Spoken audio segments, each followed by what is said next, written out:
Y'all, happy Thursday. I hope you're all having a great week.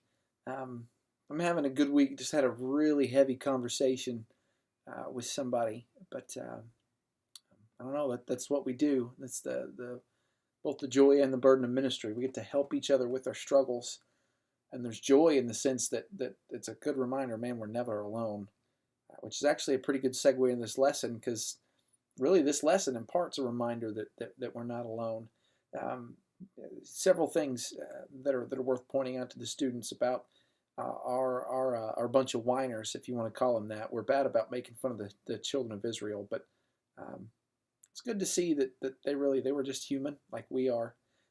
Number one, start with a simple question. Remember what we talked about in our meeting last week.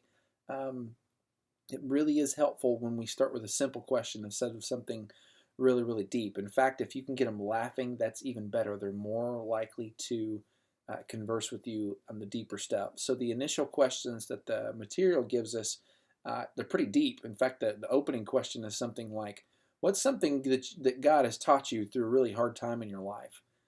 For some students, they might respond to that question, no problem. For a lot of them, they're not only not going to respond, but we've just dredged up immediately something hard they've dealt with, or maybe even are dealing with presently. So start a lot more lighthearted. Maybe ask it this way. Ask the question, what's something that you've learned that wasn't in school, and maybe it's even from like a silly mistake that you've made. Um, and if you've got a good, silly example of something that you learned, and I really emphasize silly, something that will get them laughing, share that. When we can be forthright with our kids, that's usually pretty good as well. So make the opening question a little bit simpler than what the book offers you. Even if it has nothing to do with what have you learned from mistake. You might ask one of the questions we brought up, like, hey, what's something that you would buy if you had $100 to Best Buy or any store for that matter? But get them talking with something simple, then progress it from there. Let's talk about the pillar of cloud and the pillar of fire. And that doesn't come up in the lesson, but this is a good point to bring it up now too. This is how God led the children of Israel, and I want the students to know it was more than just okay, everybody follow the fire or everybody follow the cloud. It's not just that there was a giant tower of clouds in front of them or there was a giant tower of fire in front of them. The pillar actually went over the top of them, both the fire and the cloud. Now, here's why.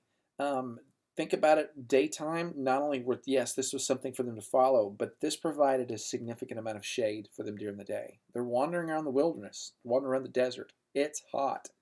But what I can tell you, having lived in the desert for gosh, the majority of my life, both in West Texas and Arizona, I can tell you that when there's no humidity, when you get in the shade, it actually helps.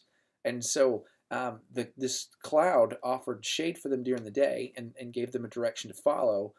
But at nighttime, the fire not only gave them light, it gave them warmth, it gave them protection from critters that would have been running around at nighttime. They're all going to flee when they see that fire. But most of all, this provided a outward sign to the rest of the world. These people are special.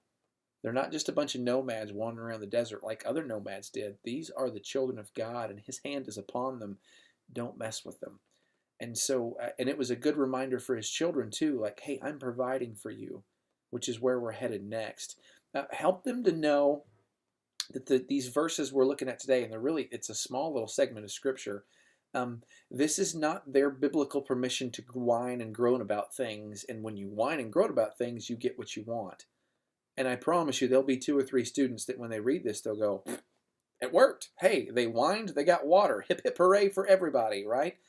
And God gave it to them. So clearly God responds when we whine. Some of them may have learned this from their parents even, that if I whine enough to mom and dad, they'll give me what I want. This is not our biblical permission to do that. This is our reminder that God is incredibly gracious to us even when we're terribly ingrateful. And so help them to see that. And then finally, remind them to be gracious to other people like God is with us. Okay? They deal with whiners in their life. They deal with complainers in their life. Some of them are complainers, but even complainers don't like other people who complain and whine. So remind them to be gracious like Jesus is with us. Remind them to be humble when they go to God with our requests, remind them to be grateful, okay? And then again, remind them that this is our way of showing the world this is what God's like. Even and especially when we are a bunch of little sniveling jerks down here sometimes, God is so kind, and God is always providing for us, usually in ways that we don't even see or realize. Like, for instance, the fire and the clouds. And there's any number of ways God's providing for us the same way here too. Guys, I love y'all. Hope you have a great weekend. We'll talk to you later. Bye.